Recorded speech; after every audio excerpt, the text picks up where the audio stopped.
What Stress Does to Your Blood Sugar Levels, 2025 Clinician-Reviewed Guide, by Diabetes Mastery Hub, practical, evidence-based coaching for real-world diabetes management. Need a printable? Ask for our Stress to Stable worksheet, A4, with breathing scripts and a weekly review template. At Diabetes Mastery Hub, org quick wins. Acute stress, arguments, deadlines, illness, releases adrenaline plus cortisol, telling your liver to dump glucose and your cells to become more insulin resistant. Temporary spikes.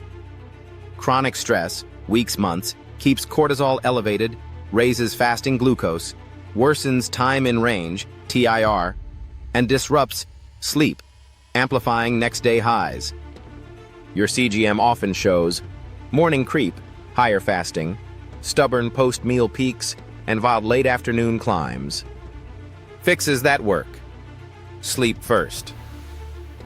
10-minute post-meal walks. Breathing drills. Balanced meals. Protein plus fiber first. Hydration. And a sound weekly 15-minute review to adapt meds and routines with your clinician. The physiology. Why stress pushes glucose up fight or flight hormones.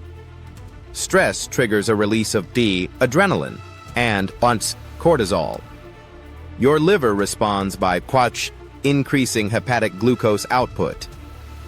Glycogenolysis, gluconeogenesis, providing quick fuel just in case. Temporary insulin resistance. Cortisol reduces insulin sensitivity in muscle and fat, meaning the same insulin dose does less. 3. Sleep disruption, next-day spikes. Short or fragmented sleep increases. Counter-regulatory hormones and appetite signals, raising fasting glucose and making post-meal peaks harder to tame. 4. Behavior changes. Stress nudges us toward fast carbs, late meals, and skipped movement, all of which drive variability. What stress looks like on a CGM. Higher wake-up numbers, cortisol dawn effects, plus shorter sleep. Stubborn post-meal peaks, despite usual doses, choices. Afternoon drift upward, during demanding work or family windows. Wider day-to-day swings. When stress plus poor sleep stack in G.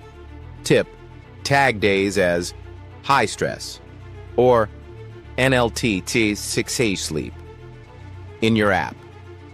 Most people see clear, repeatable patterns within 2-3 weeks. Acute versus chronic stress, different patterns, different tactics. Acute stress, minutes, hours. Pattern, sharp rise, then gradual return. Tactics, 4-7-8 breathing, see below. 8, 10-minute brisk walk. Hydration, and if you use insulin, follow your clinician's correction guidance. Avoid stacking. Chronic stress, weeks, months. A pattern, elevated baseline. Fasting up 10 to 30 mg DL, 0.6, 1.7 millimole L. Bigger post-meal spikes, more variability. A tactics, sleep optimization, daily movement streaks, meal timing consistency, and, importantly, dose ratio reviews with your clinician. The stress stack and how to unstack it. 1. Sleep foundation. Aim for 7 to 9 hours. Keep a consistent lights out and wake time, plus 30 minutes. Evening routine. Dim lights. Stop large meals. 2-3 hours before bed and limit screens or switch to night modes. 2. Breathing to drop cortisol. Works in 60-120 seconds. Physiological sigh. Inhale through nose, short top-up sniff, long exhale through mouth. Repeat 5 to 10 times. A4-7-8. Inhale 4s, hold 7s, exhale 8s, x4 cycles. Use before meals if stressed. You'll often see a calmer post-meal curve. Move the needle, literally. Post-meal walks, 8 to 12 minutes. Within wash, 30 minutes. of eating blunt peaks. I'd add 2 short resistance sessions/week. Squats, wall push-ups, rows, glute bridges, planks to improve insulin sensitivity. 4. Meal patterning. Protein plus fiber first, then carbs, slower glucose rise. Keep portions consistent for your busy stress days. Save complex or new foods for lower stress windows. Hydrate. Dehydration concentrates glucose and worsens variability. 5. Micro breaks that matter. Every 60-90 minutes of intense work, 90-second stand, walk, stretch, plus 2 breathing cycles. Your CGM may show a measurable difference on high stress days. 6. Mindset and AMP. Logbook. In your weekly review, note: Top 3 stressors. 1 system fix. Earlier dinner, calendar buffer, walk meeting. Small repeatable changes win.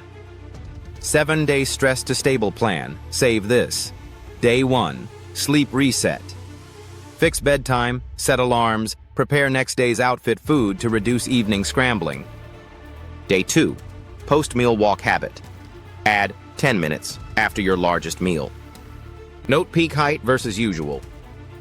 Add day 3, breathing primer and 4-7-8 before 2 meals and during 1 stressful block. Day 4, meal order and AMP, protein target. Start lunch, dinner with non-starchy veg, 20 and 35 grams on protein. Carbs last. Day 5, resistance circuit. 10 minutes early evening, log next morning fasting value. Day 6, calendar buffers. Insert 10-minute. Buffers before/after your most stressful meetings. Use them for a brief walk or breathing. Day 7, review and AMP. Adjust. Check. TIR. Biggest spikes and sleep. Pick 1 change to keep next week. Special situations. By illness, sick day stress. Cytokines plus stress hormones can push glucose much higher. Follow your sick day plan. Check more often, hydrate, and watch for ketones if you use insulin. If you use high-intensity workouts, adrenaline may raise glucose during or after. Easy walking later can help bring it down. As menstrual cycle stressors. Many see late luteal insulin resistance. A hormonal impact forecaster, like in advanced apps, can help pre-plan. Coaching corner. Turn stress into a data advantage. Tag, sleep, and LT travel, conflict, or deadline days. They compare with peak height and on time to baseline on tagged versus untagged days. If fasting or post-meal numbers drift up for an GT7 10 days, talk to your clinician about ICR ISF targets or medication adjustments. Don't white-knuckle it. FAQ. Can stress cause diabetes?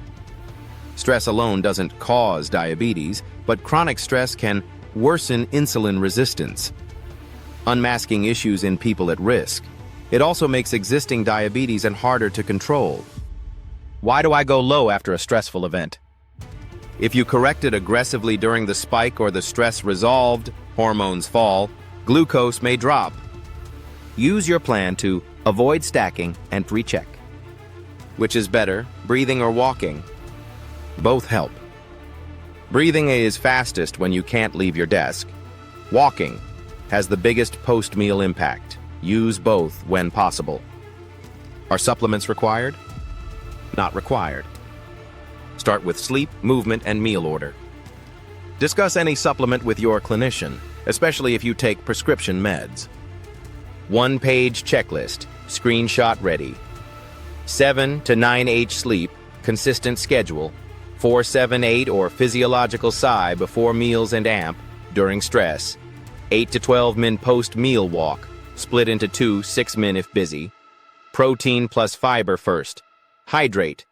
2 short resistance sessions week. Tag high stress and NLT sleep days. 15-min weekly review. 1 change for next week. Contact clinician if fasting peaks rise and GTMT in 10 days.